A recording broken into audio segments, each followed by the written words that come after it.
अस्सलाम वालेकुम जी। वालेकुम सलाम। बॉस जी मक्की ला दी है ਜਿਹੜੇ ਵਿੱਚ ਨਾਗੇ ਆ ਇਹਨਾਂ ਨੂੰ ਲਾਉਣੇ ਚਾਹੀਦੇ ਨੇ ਜਾਂ ਨਹੀਂ? ਬਿਲਕੁਲ ਨਹੀਂ।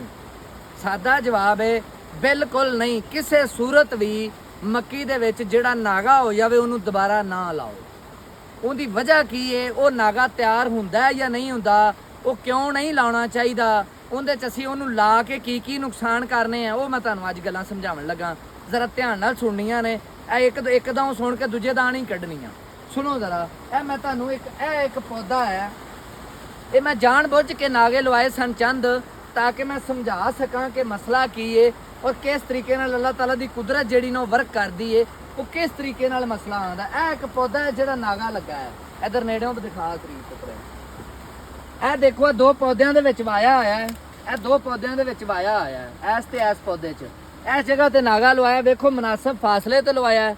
ਠੀਕ ਹੈ, ਮੁਨਾਸਬ ਫਾਸਲੇ ਤੇ ਲਵਾਇਆ ਹੈ ਔਰ ਪੂਰੇ ਟਾਈਮ ਨਾਲ ਲਵਾਇਆ। ਯਾਨੀ ਕਿ ਇਸ ਮੱਕੀ ਦੀ ਜਰਮੀਨੇਸ਼ਨ ਹੁੰਦੀ ਗਈ ਹੈ ਨਾ ਤੇ ਨਾਗੇ ਲਵਾ ਦਿੱਤੇ ਨੇ। ਇਸ ਵਜ੍ਹਾ ਤੋਂ ਲਵਾਏ ਨੇ ਤਾਂ ਕਿ ਤੁਹਾਨੂੰ ਮੈਂ ਦਿਖਾ ਸਕਾਂ। ਲੇਕਿਨ ਇਸ ਨਾਗੇ ਵਾਲੇ ਪੌਦੇ ਨੇ ਕੁਛ ਵੀ ਨਹੀਂ ਕਰਨਾ।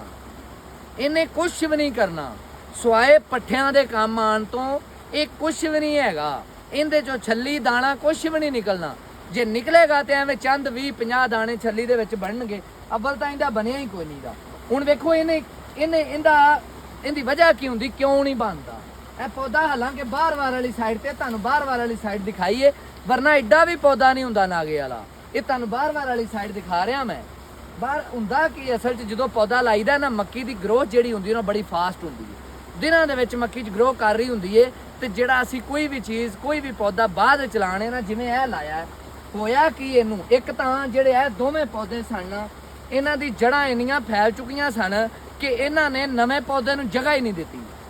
ਨਵੇਂ ਪੌਦੇ ਨੂੰ ਜਗ੍ਹਾ ਹੀ ਨਹੀਂ ਇਹਨਾਂ ਦਿੱਤੀ, ਯਾਨੀ ਕਿ ਉਹਨੂੰ ਅਹਿਮੀਅਤ ਹੀ ਨਹੀਂ ਦਿੱਤੀ। ਇਹਨਾਂ ਨੇ ਆਪਦੀ ਖੁਰਾਕ ਸਾਰੀ ਘੇਰ ਕੇ ਜੜ੍ਹਾਂ ਦੇ ਫੈਲਾਓ ਨੇ ਆਪਦੇ ਕੰਟਰੋਲ 'ਚ ਕਰ ਲਈ ਏ। ਇਹ ਪੌਦਾ ਇਹ ਬੱਚਾ ਸੀ, ਛੋਟਾ ਸੀ, ਇਹਨੂੰ ਖੁਰਾਕ ਦੀ ਵੀ ਜ਼ਰੂਰਤ ਸੀ, ਇਹਨੂੰ ਧੁੱਪ ਦੀ ਵੀ ਜ਼ਰੂਰਤ ਸੀ, ਇਹਨੂੰ ਹਵਾ ਦੀ ਵੀ ਜ਼ਰੂਰਤ ਸੀ। ਨਾ ਇਹਨੂੰ ਪੂਰੀ ਧੁੱਪ ਮਿਲ ਸਕੀਏ, ਨਾ ਇਹਨੂੰ ਪੂਰੀ ਖੁਰਾਕ ਮਿਲ ਸਕੀਏ, ਕਿਉਂਕਿ ਇਹਦੀਆਂ ਜੜ੍ਹਾਂ ਤੇ ਇਹ ਬਣੀਆਂ ਹੀ ਨਹੀਂ ਸਨ। ਤੇ ਉਹਦਾ ਪੂਰਾ ਨੈਟਵਰਕ ਬਣ ਗਿਆ ਉਹਨਾਂ ਦੋ ਪੌਦਿਆਂ ਦਾ ਜੜ੍ਹਾਂ ਦਾ। ਜਦੋਂ ਉਹਨਾਂ ਦਾ ਜੜ੍ਹਾਂ ਦਾ ਨੈਟਵਰਕ ਬਣ ਗਿਆ, ਉਹਨਾਂ ਨੇ ਕੀ ਕੀਤਾ? ਉਹਨਾਂ ਨੇ ਸਾਰੀ ਜ਼ਮੀਨ ਦੀ ਜਿਹੜੀ ਨਾ ਕਵਰ ਕਰ ਲਿਆ ਖੁਰਾਕ ਨੂੰ। ਇਹ ਵੇਖੋ ਇਹਨੇ ਵੀ ਆਪਦੀ ਰੇਂਜ ਇਹਨੂੰ ਬਣਾ ਲਈਏ, ਉਹਨੇ ਉਸ ਪੌਦੇ ਨੇ ਵੀ ਆਪਦੀ ਰੇਂਜ ਇਹਨੂੰ ਬਣਾ ਲਈ। ਅਗਰ ਤੁਸੀਂ ਜੜ ਪੱਟ ਕੇ ਵੇਖੋ ਤੇ ਇਸ ਪੌਦੇ ਦੇ ਥੱਲੇ ਮੁੱਢ ਤੱਕ ਜੜ੍ਹਾਂ ਆਉਂਦੀਆਂ ਆਈਆਂ ਹੋਣਗੀਆਂ। ਇਸ ਪੌਦੇ ਦੇ ਮੁੱਢ ਤੱਕ ਜੜ੍ਹਾਂ ਆਉਂਦੀਆਂ ਆਈਆਂ ਹੋਣਗੀਆਂ ਉਹਨਾਂ ਪੌਦਿਆਂ ਦੀਆਂ। ਜੇ ਤੁਹਾਨੂੰ ਨਹੀਂ ਯਕੀਨ ਆਉਂਦਾ ਤੇ ਵੇਖ ਲਵੋ, ਇੱਧਰ ਆ ਬਈ। ਇਹ ਵੇਖੋ ਇੱਥੋਂ ਪੌਦਾ ਪੁੱਟਿਆ ਨਾ, ਆ ਵੇਖੋ ਜੜ੍ਹਾਂ ਆਈਆਂ ਨੇ। ਇਹ ਵੇਖ ਲਵੋ, ਇਹ ਵੇਖੋ ਜੜ ਆਈ, ਉਹ ਉਹਦੀਆਂ ਵੀ ਜੜ੍ਹਾਂ ਆਈਆਂ ਨੇ। ਇਹ ਵੇਖੋ ਜੜਾ ਆਇਆ, ਯਾਨੀ ਇਸ ਪੌਦੇ ਦੇ ਮੁੱਢ ਤੱਕ ਉਹਦਾ ਜੜਾ ਆ ਗਿਆ।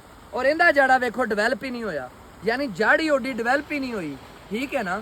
ਹੁਣ ਮਸਲਾ ਇਹ ਹੈ ਕਿ ਉਹਨਾਂ ਦੋ ਪੌਦਿਆਂ ਨੇ ਇਹਨੂੰ ਖੁਰਾਕ ਹੀ ਨਹੀਂ ਲੈਣ ਦਿੱਤੀ। ਉਹਨਾਂ ਨੇ ਆਪਦਾ ਕਬਜ਼ਾ ਜਮਾ ਲਿਆ ਔਰ ਜਦੋਂ ਉਹਨਾਂ ਨੇ ਕਬਜ਼ਾ ਜਮਾਇਆ ਨਾਲ ਇਹਨੂੰ ਰੋਸ਼ਨੀ ਵੀ ਨਹੀਂ ਪੂਰੀ ਮਿਲੀ, ਕਿਉਂਕਿ ਛੋਟਾ ਸੀ। ਉਹਨਾਂ ਨੇ ਉੱਤੋਂ ਸਾਇਆ ਕਰ ਲਿਆ।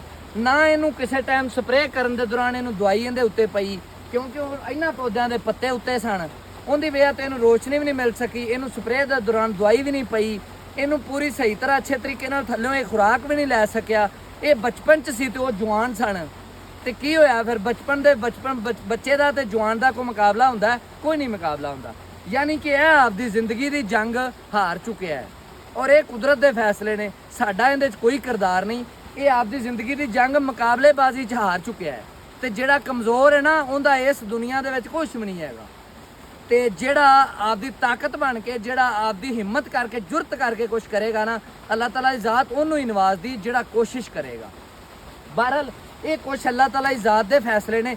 ਲੇਕਿਨ ਕਹਿਣ ਦਾ ਮਤਲਬ ਇਹ ਹੈ ਕਿ ਕੋਈ ਮਕਈ ਦੀ ਸ਼ਕਲ ਹੋਵੇ, ਬੇਸ਼ੱਕ ਭਾਰੀਆ ਹੋਵੇ, ਬੇਸ਼ੱਕ ਮੌਸਮੀ ਹੋਵੇ, ਬੇਸ਼ੱਕ ਗੰਦਮ ਵਾਲੀ ਜ਼ਮੀਨ 'ਚ ਤੁਸੀਂ ਮਕਈ ਲਾ ਰਹੇ ਹੋ, ਯਾਨੀ ਕਿਸੇ ਟਾਈਮ ਵੀ ਤੁਸੀਂ ਮਕਈ ਲਾ ਰਹੇ ਹੋ, ਪਹਿਲੇ ਇhtiyਾਤ ਕਰੋ। ਯਾਨੀ ਨਾਗਾ ਨਾ ਹੋਵੇ। ਲੇਬਰ ਨੂੰ ਕਹੋ, ਉਹਨਾਂ ਨੂੰ ਇhtiyਾਤ ਨਾਲ ਕਹੋ ਕਿ ਨਾਗਾ ਨਾ ਹੋਵੇ। ਉਸ ਤੋਂ ਬਾਅਦ ਮਸ਼ੀਨ ਵਾਲਾ ਅਗਰ ਲਾਣ ਆਉਂਦਾ ਤਾਂ ਉਹਨੂੰ ਇhtiyਾਤ ਨਾਲ ਕਹੋ ਭਾਈ ਨਾਗਾ ਨਾ ਹੋਵੇ। ਲੇਕਿਨ ਜੇ ਨਾਗਾ ਹੋ ਗਿਆ ਤੇ ਫਿਰ ਅੱਲਾ ਦਾ ਸ਼ੁਕਰ ਕਰੋ, ਫਿਰ ਦੁਆ ਕਰੋ ਕਿ ਜਿੰਨੇ ਪੌਦੇ ਲੱਗ ਗਏ ਨੇ ਉਹ ਪੂਰੀ ਜਿਹੜੀ ਨਾ ਤੁਹਾਡੀ ਰੋਜ਼ੀ ਦੇ ਵਿੱਚ ਬਰਕਤ ਪਾ ਦੇਣ। ਉਹ ਹੀ ਉਹਨੇ ਅੱਛੇ ਹੋ ਜਾਣ ਕਿ ਤੁਹਾਡੀ ਜਿਹੜੀ ਕਮੀ ਹੈ ਨਾ, ਜਿਹੜੀ ਓਵਰਆਲ ਪ੍ਰੋਡਕਸ਼ਨ ਦੀ ਪੈਦਾਵਾਰ ਦੀ ਕਮੀ ਹੈ ਨਾ, ਉਹ ਤੁਹਾਡੀ ਪੂਰੀ ਹੋ ਜਾਵੇ। ਹੁਣ ਗੱਲ ਇਹ ਆ ਕਿ ਪੈਦਾਵਾਰ ਦੀ ਕਮੀ 'ਚ ਕੋਈ 100, 50, 150, 200 ਪੌਦਿਆਂ ਨਾਲ ਫਰਕ ਕੋ ਨਹੀਂ ਆਉਂਦਾ। ਜਨਾਬੇ ਵਾਲਾ ਪੈਦਾਵਾਰ ਤੁਸੀਂ 26000 ਪੌਦੇ ਤੇ ਵੀ ਉਹ ਲੈ ਸਕਦੇ ਜੀ ਜਿਹੜੀ ਤੁਸੀਂ 32000 ਪੌਦੇ ਤੇ ਲੈਂਦੇ ਜੀ। ਠੀਕ ਹੈ, ਲੇਕਿਨ 32000 ਪੌਦਾ ਆਈਡੀਅਲ ਪੌਦਾ ਹੁੰਦਾ ਹੈ। ਤੁਸੀਂ ਅਗਰ ਮਸ਼ੀਨ ਨਾਲ ਲਾਉਂਦੇ ਤੇ ਉਹ 33-34000 ਪੌਦਾ ਲਾਉਂਦੀ ਹੈ, ਵਿੱਚੋਂ ਕੋਈ ਨਾਗਾ ਵੀ ਹੋ ਜਾਂਦਾ ਤੇ ਕੋਈ ਪ੍ਰੋਬਲਮ ਨਹੀਂ ਹੈ, ਕਿਉਂਕਿ 32000 ਪੌਦਾ ਪੂਰਾ ਹੋ ਗਿਆ ਹੈ। 31 ਤੋਂ 32000 ਪੌਦਾ ਪਰਫੈਕਟ ਹੁੰਦਾ ਹੈ। ਤੇ ਇਸ ਲਈ ਨਾਗੇ ਲਾਉਣ ਲਈ ਨਾ ਤੇ ਐਵੇਂ ਲੇਬਰ ਨੂੰ ਤੰਗ ਕਰੋ, ਨਾ ਮਜ਼ਦੂਰਾਂ ਨੂੰ ਤੰਗ ਕਰੋ, ਨਾ ਉਹਨਾਂ ਨੂੰ ਪੈਸੇ ਭਰੋ ਤੇ ਨਾ ਐਵੇਂ ਪਰੇਸ਼ਾਨੀਆਂ ਲਵੋ, ਕਿਉਂਕਿ ਇਹਦਾ ਫਾਇਦਾ ਕੋਈ ਨਹੀਂ ਹੁੰਦਾ। ਇਹ ਅੱਲਾ ਦੇ ਫੈਸਲੇ ਨੇ, ਇਹ ਸਾਨੂੰ ਮੰਨਣੇ ਪੈਣੇ ਨੇ ਤੇ ਇਹਨਾਂ ਚੀਜ਼ਾਂ ਤੇ ਅਮਲ ਕਰੋ। ਅੱਲਾਹ ਤਾਲਾ ਤੁਹਾਡੇ ਰਿਜ਼ਕ 'ਚ ਇਜ਼ਾਫਾ ਕਰੇ। ਇਹਦੇ ਨਾਲ ਹੀ ਇਜਾਜ਼ਤ ਦਿਓ। ਕਿਸਾਨ ਜ਼ਿੰਦਾਬਾਦ, ਪਾਕਿਸਤਾਨ ਪਾਇੰਦਾਬਾਦ। ਬਹੁਤ ਜ਼ਿੰਦਾਬਾਦ।